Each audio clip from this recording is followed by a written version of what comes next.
talk about Eleanor Roosevelt and what she said, hence the quotable Eleanor Roosevelt. When I first started writing quote books, it was pretty obvious as to why, because we want to know who these famous people are and what they said. And when the internet just exploded with quote sites, I had some questions about why is it that you would write a quote book when I can go and Google it? Well, there's a reason for that. Many of you have probably seen this quote: great minds discuss ideas, average mind discuss events, small minds discuss people. Eleanor Roosevelt is everywhere. She never said it. It's Henry Thomas Buckle. It morphs over the years, but she never said it. So the point of a quote book is to find out what these people actually said and then provide a context for why they said it, what does it mean. And Eleanor Roosevelt is incredibly inspiring. And actually, it was difficult to get it down to 250 pages because, as many of you probably know, she wrote 27 books. She wrote hundreds and hundreds of columns, and she wrote over 300 articles for magazines. And that does not include her correspondence that she did. When she was First Lady, people would write her constantly, asking for advice, asking for money, praying for the country. And not all of them, obviously, but many of them she responded. So it's a rich treasure trove of information. So we're going to start first by talking about government and politics. And we're going to pay special attention when we get to civil rights and racial issues. I feel rather sad about politics. There's so many out there who are for themselves and not for the good of the country in both parties. Now, we, of course, can't relate to that today. Absolutely not. I hate to see us put so much trust in polls. After all, they don't represent reasoned thought. Do you want your taxes to decrease? Yes. Do you want your benefits and services to increase? Yes. Politics is the participation of the citizen in his government. The kind of government he has depends entirely on the quality of that participation. Isn't that the truth? Yeah. When her husband died, the nation mourned. His funeral train, crossed the country, and people stopped what they were doing and they came out and they watched it pass. And she said, Franklin's death ended a period of history, and now, in its wake, those of us who have laid in his shadow have to start again under our own momentum and wonder what we can achieve. When he died, she thought, that's it for me. Nobody's ever going to listen to me. And she thought she would die in obscurity. And she was concerned about her financial stability because she didn't want the pension that most first wives get. She figured she didn't earn it. So she starts doing advertisements for American Airlines and typewriter companies. But of course, his death does not end her political involvement. She was a quiet advisor to President Truman. She was our first representative to the United Nations. Somehow we must be able to show people that democracy is not about words, but action. On communism, her opinions on communism change. I'm sure the more you study communism or socialism, the more tolerant you will feel. The very best thing would be to travel to such countries and see for yourself. We are not afraid of a known situation. It's the unknown that we fear. This is the 1930s. She travels to what was then the Soviet Union. She talks with people. She meets with average people, and she comes up with a different opinion. The evils of communism as it is developed in Europe is, of course, the same evil which existed in fascism and Nazism. This is 1953. It's amazing what a difference 23 years can make. She had a lot to say about nations. Now, some of these are private musings, so they weren't made for mass consumption. Nothing can down the Parisian woman's chic. This is 1944. She goes to just liberated France. These people have no food. They have no resources. And somehow the women still look good. In 1945 of Israel, she says, I do not happen to be a Zionist. By 1958, she's changed her opinion. Israel is the one state in the whole Near East that understands the meaning of freedom and democracy. Norwegians don't give me much excitement, but they are nice to look at. And this is her with the Norwegian royal family. Whoa. She had no patience for royalty. Great Britain is always anxious to have someone pull her chestnuts out of the fire.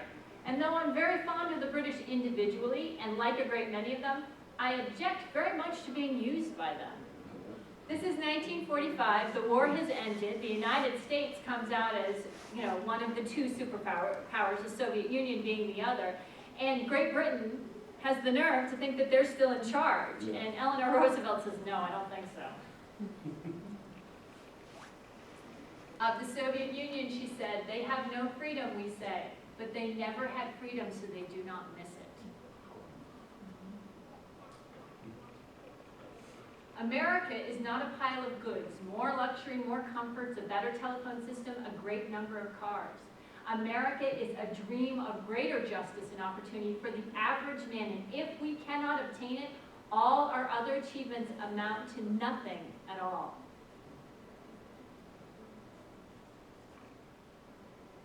You are American, whether your features are those of a Japanese, whether you have Italian or German ancestry, are born or bred in this country, or are naturalized. We are Americans all.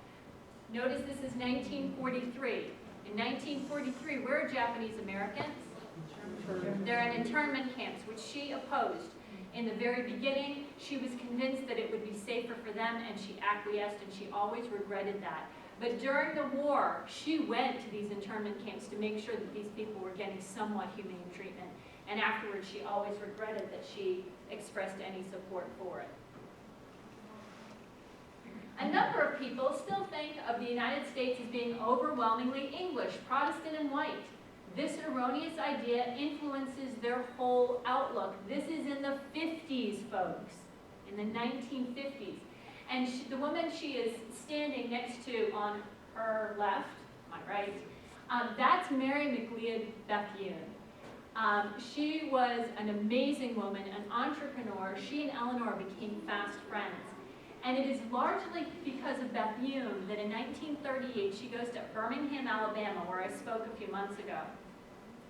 And they're having this conference on human welfare. And this conference is not segregated in 1938 Alabama. Everybody just walks in and they're mixing. It's against the law in 1938 Alabama for blacks and whites to sit together. So the police come in with their billy clubs and say separate or be arrested. Eleanor Roosevelt, the audience has been segregated. There's an aisle in the middle. She's standing on the stage. She grabs a folding chair, holds it in the middle of the stage, and will not budge. She refuses to move her chair. And she's under threat of arrest. But are they going to arrest the First Lady? There was a good chance she'd get arrested, but she didn't. And it was largely because that she wanted to sit next to Bethune that she drags her chair to all the breakout sessions that they had. And every time, the police are standing there with their billy clubs watching these groups meeting about these issues. And, the whites would be on one side, the blacks would be on the other in a circle, and she would sit, on one side but in the middle. It was her way of saying, no, this is 1938. This is not 1968. War and peace. During World War II, FDR, of course, is ruling the country, and Eleanor feels strongly that somebody from her family needs to be in the war theater, needs to be in the Pacific, needs to be urging on the troops and telling them that we care about them. Admiral Halsey says, absolutely not, that she'll be a distraction, it'll be dangerous, it'll be the worst thing that ever happened. Eleanor Roosevelt persisted. She would never be rude to somebody, she would never walk over somebody, she'd just keep on coming at them until they finally acquiesced, and that's exactly what happened. And afterwards, Halsey says it's the best thing that could have happened to American troops. In 1935, however, she says, if we do away with the war idea, one of the first steps would be to do away with all possibility of profit. And ironically enough, Henry Ford, whom Eleanor Roosevelt had absolutely nothing in common with politically, has a quote that's almost exactly the same. Even though I can never quite rejoice in the loss of any human life, I can't help being happy each time we have a victory, knowing that if we destroy ships and supply bases and factories faster than the enemy replaces them, the war will be over that much more quickly. All of her sons served in the military, so every time there's a battle, every time something happened, there was a really good chance that one of her sons wouldn't come home alive. Fortunately, they did, but not because they were kept out of action, because they were lucky. I wish that out of this war might come to us a truer evaluation of the worth of human beings and far less interest in labels of race and religion. Keep in mind the U.S. Army, Navy, all of the branches of the military are segregated at this time. She went to talk with the black troops as well as with the white troops. She was criticized for this roundly. War is the result of failures of human beings and not their successes. Life in the armed services is hard and uncomfortable, but I think women can stand up under that type of living as well as men. She was an advocate for WACs, for women who were serving behind enemy lines, who were pilots, who were mechanics. And she thought that women could serve in the military, and she would be willing to serve. The day we found the secret of the atomic bomb, we closed one phase of civilization and entered into another. She didn't know what was going on before the bomb was dropped, but she had an inkling that something serious was happening, just the chatter in the White House. And like many, when it happened, she rejoiced because it meant that the war would be over that much, it would be over quicker. But of course, the long-term results were very debilitating and changed history, changed everything. And after FDR died, she went to Japan and she met with survivors of the bombs. Something must have happened that we know nothing about to turn people who are highly educated and civilized into sadists to enjoy seeing other human beings suffer. She starts speaking out against the Nazi persecution of Jews and other groups in 1938. Kristallnacht doesn't happen until 1939. The United States, knew about what was going on, and she did her best, and actually it appears that she funded some rescue efforts to get people out of the theater.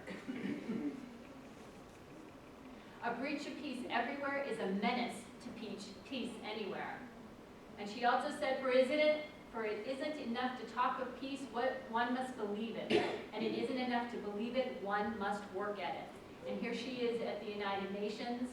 When she was appointed by Truman, the people on her committee, she was commissioned to come up with the Declaration of Human Rights, thought, okay, no problem, we'll just put in what we want and she'll acquiesce. Oh no.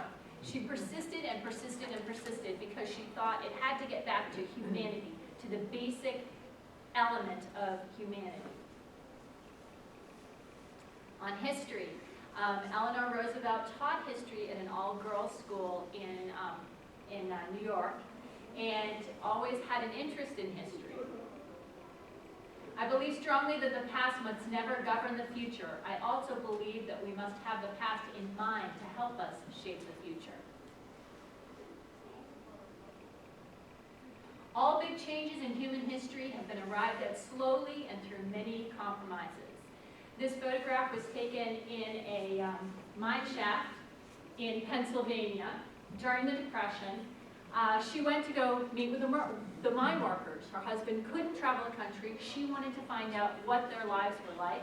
So she goes to the mine and dons some overalls, and she goes down into the shafts, the mine shafts, which were dangerous, which had poison gases in them, because she wanted people to understand what their lives were like. And then she comes out, and of course they take these photographs of the First Lady in such an undignified fashion. But she wanted people to understand that she understood what their lives were like.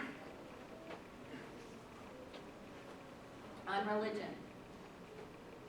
How marvelously arrogant we all are in our use of the name of the Lord. Each one of us, feeling sure that the Lord is with us, proclaims the righteousness of his cause. She believed in religious freedom, but she had no problem with having the Lord's Prayer said in school. But I've never been able to see why there is anything to prevent any school from opening with the Lord's Prayer and a hymn, exactly the same way as they salute the flag. There is no reason for fear in case of a group that does not believe in any religion. They can stay in the room. It doesn't do them any harm. Freedom's rights and threats to them. Eleanor Roosevelt grew up, as Elsa said, as a financially advantaged child. But she did not grow up to be a happy child. Her mother called her ugly. She said that she was too somber. And her mother was a great beauty, as were her aunts. And they looked at Eleanor, who had kind of a prominent chin and a really bad haircut when she was little, and thought, oh, she's never going to amount to anything. And so she became the apple of her father's eye. Her mother dies when she's a very young girl. Her father dies a few years later, and he not only dies of alcoholism, but was also an opium addict. So already she's had a rough childhood, and she's not even 10. And then she goes to live with her grandmother Hall, who is a loving person, but she's, a Victorian, a strict Victorian. So Eleanor has to wear these incredibly old-fashioned clothes. She is not allowed to matriculate at a school. She has a governess, which, hey, for you here, we don't have to go to school, that's great. Think about, you don't get to see friends. If you study with just one teacher, you don't get to go with friends and do things and goof around and have friendships.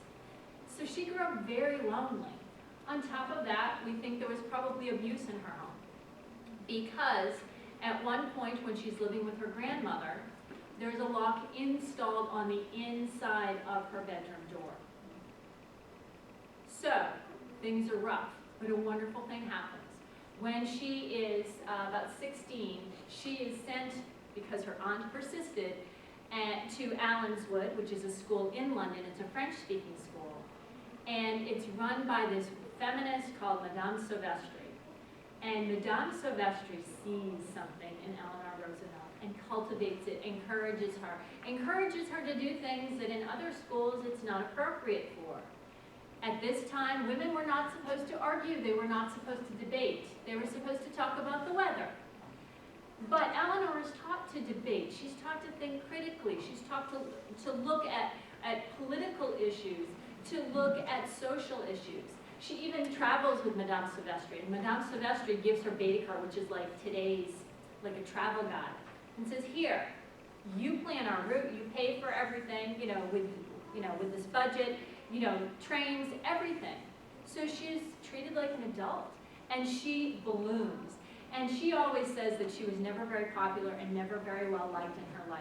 But she made friends that would last a lifetime at this wonderful, wonderful boarding school. This is the opening to the Declaration of Human Rights. Remember how I said that she would not be ignored? These are her words.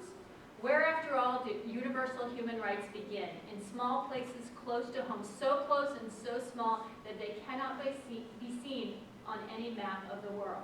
So this is how it starts. It's not about legal issues. It's about human beings. Freedom is not really freedom unless you can differ in thought and expression of your thought. Now, the man she is sitting next to is a man named Westbrook Pegler. And Pegler was a commentator just like Eleanor Roosevelt was. And he had a newspaper called Just Like She Did. And he hated her in the most passionate way that you could hate another human being.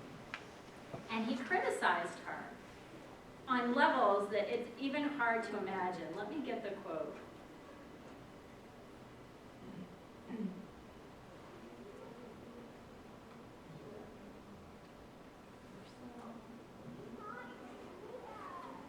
Okay, of him, this is what she says. The poor man needs to say disagreeable things. But what he says,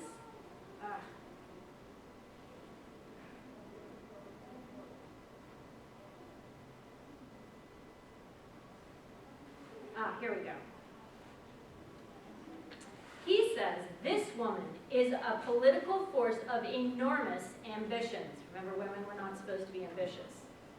I believe she is a menace. unscrupulous as to the truth, vain and cynical, all with a pretense of exaggerated kindness and human feeling, which deceives millions of gullible persons.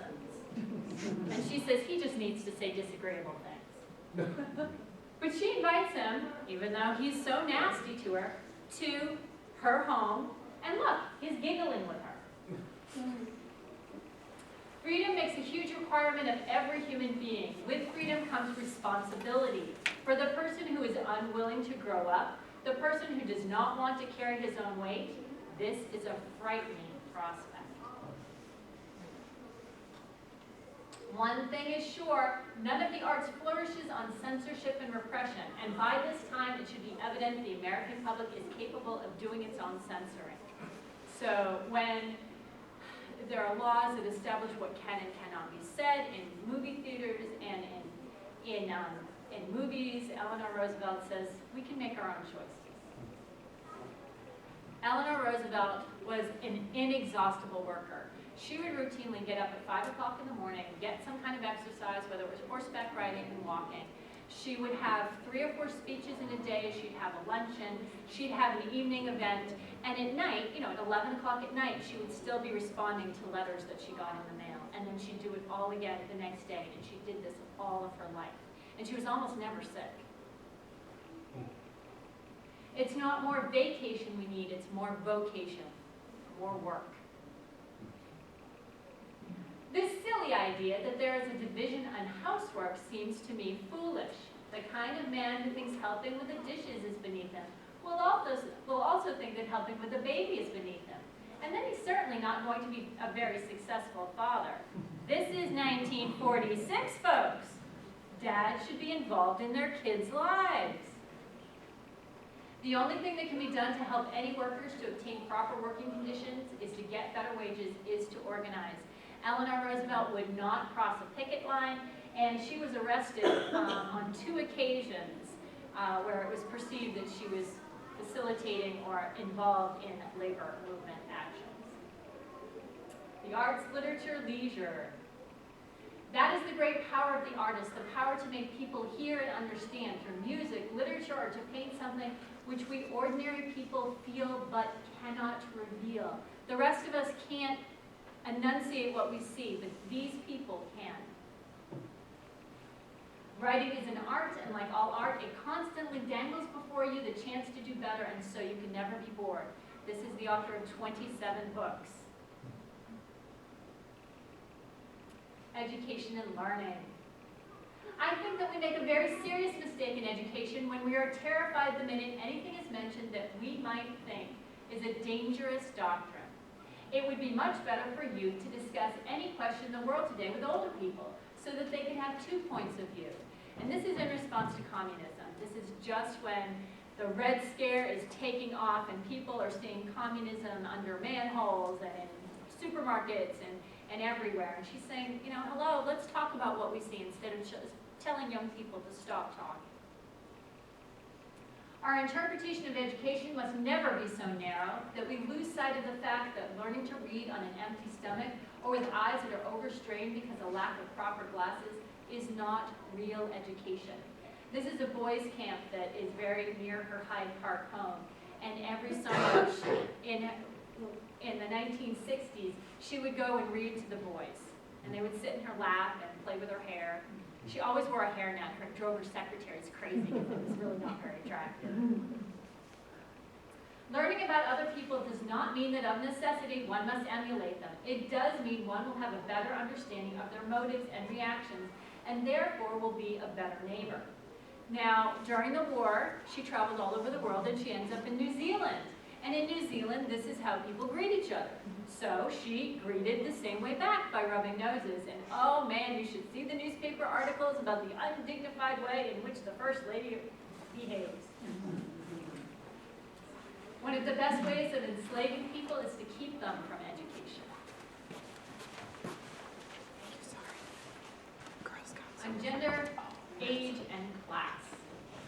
The person and not this, it's the person and not the sex that counts. This is 1946. When a woman fails, it is much more serious than when a man fails, because the average person attributes that failure not to the individual, but to the fact that she's a woman. This photograph is from the Detroit riots that happened during World War II. What happened was the US government realized there wasn't enough housing in Detroit, so they were building a new housing development. Terrific, right? This is in Detroit, this is in the north. It was named after Sojourner Truth. Do any of my kids in the audience know who she was? She was one of the conductors on the Underground Railroad who tried to get people to freedom. So it's named after a black woman, right? Do you know who was allowed to live there? Only white people. Eleanor Roosevelt said that is wrong. Anybody who is eligible should be getting in line and applying for this housing. This helps facilitate these Detroit riots.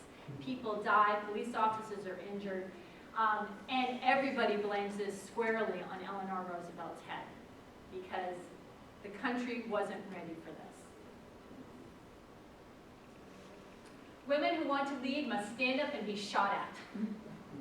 Incidentally, she didn't like guns, but Eleanor Roosevelt was a crack shot. Her bodyguard, Earl Miller, taught her how to shoot, and she was really good.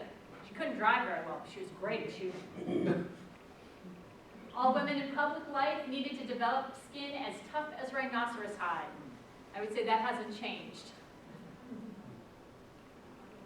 As a rule, women know not only what men know, but much that men will never know.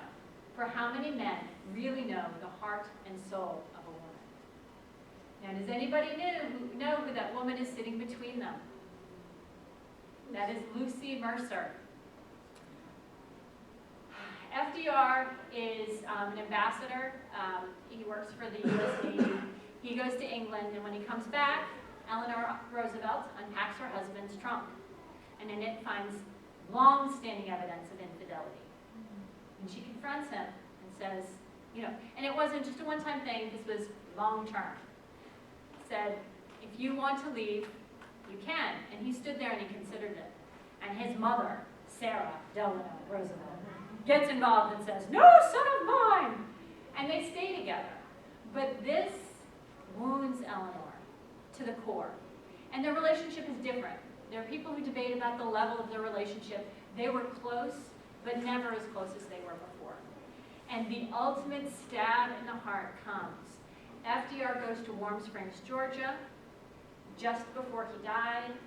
He's there. Eleanor Roosevelt is running around the country supporting his programs, and Lucy is with him when he dies, and his daughter arranged it. That was heartbreaking. Almost always the male animal is the show-off, while females remain demure and is less strikingly clad. Perhaps someday we'll have the courage to strike a good medium and let the men have a little self-expression in their clothes. Look, all the men do look alike, don't they? Today, I think there's a little bit more self-expression. I find royalty heavy and boring. She also said royalty is a strain, even when it's simple and stodgy. Race and ethnicity. I do not like the word tolerance. If you tolerate something, you do not like it very much. And she was visiting an orphanage, and all of these were Lebanese children. To remain as a member implies approval of that action, therefore I'm resigning. What is she talking about? Anybody know? DAR? Ring a bell? So Marian Anderson is a very famous opera singer. She also is a friend of Eleanor Roosevelt's, and she's black. And her promoters try to get her a venue in Washington, D.C. Now, the only venue large enough for the crowds that she's going to pull in is Constitution Hall, which is run by the Daughters of the American Revolution, who refuse to allow Marian Anderson to sing there because she's an African American. Eleanor Roosevelt arranges for a slightly larger venue. And if you look at the pictures from the other perspective of the National Mall, you can see the thousands of people who were there to hear her. Courage belongs to no one race or no one religion. This is a Japanese American who, despite the fact that his family was in an internment camp, fought for the United States. No racial prejudices are born in us. They are acquired as children live with adults who have prejudices, racial and religious.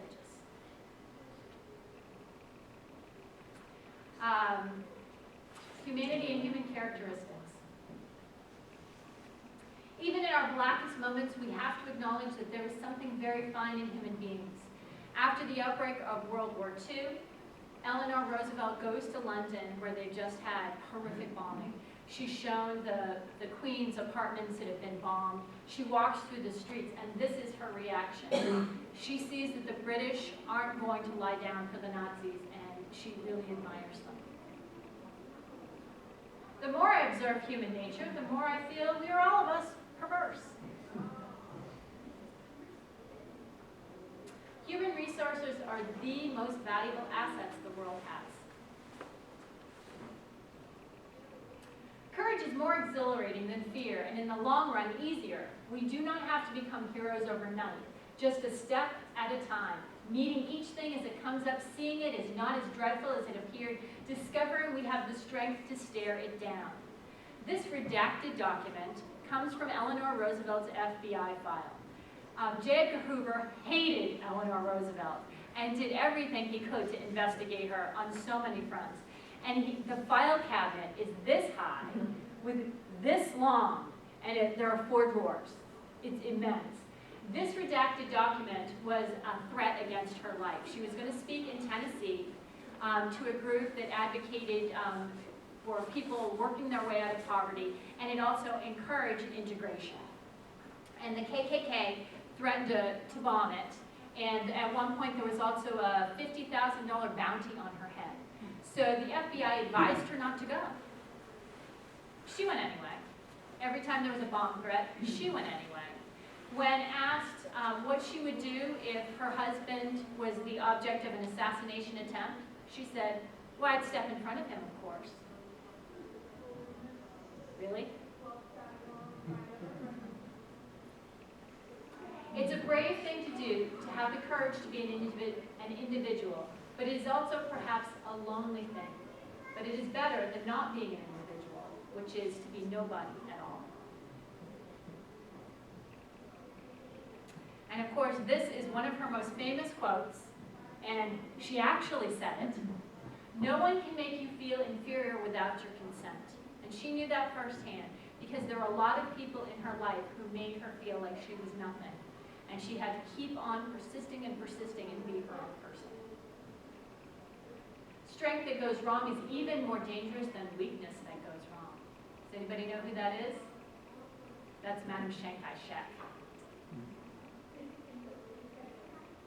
On emotions. You gain strength, courage, and confidence by every experience in which you really stop to look fear in the face.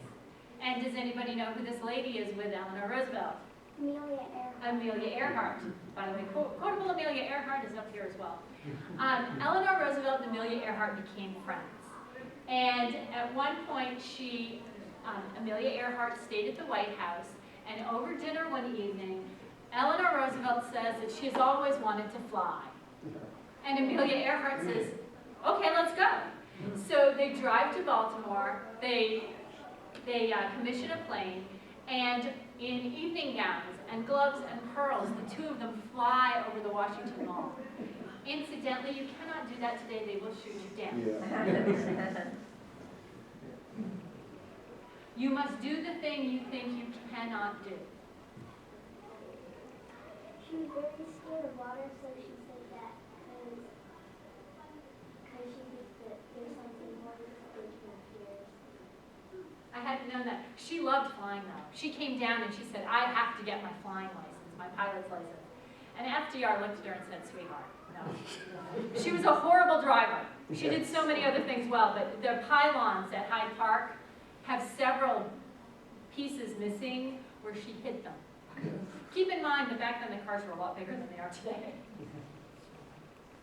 Love is a queer thing.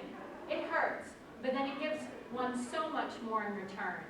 There's been a lot of speculation about her orientation, and I think Ken Burns said it best, we don't know. We're probably never going to know. but it really doesn't matter. She was an amazing woman. And the man with the forest in the background is Earl Miller, who is her bodyguard. Oh, hubba hubba. Hey, if you can look good in a 1940s bathing suit, you've got something going for you. Her friends became a little concerned because they felt he was just a little overly familiar with the First Lady. He would put his hand on her knee or put his arm around her shoulder, and they didn't like that. And the woman is Eleanor Lorena Hickok, who was a friend and a fellow journalist. What we should seek rather than gratitude or love is the respect of the world. I think that she earned it. What do you think?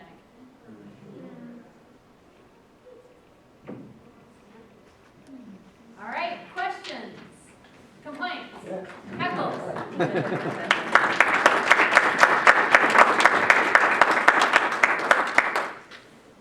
So, what do you think, kids in the audience? You want to be like Eleanor Roosevelt? Yeah? Questions? What did you got? I saw 1860.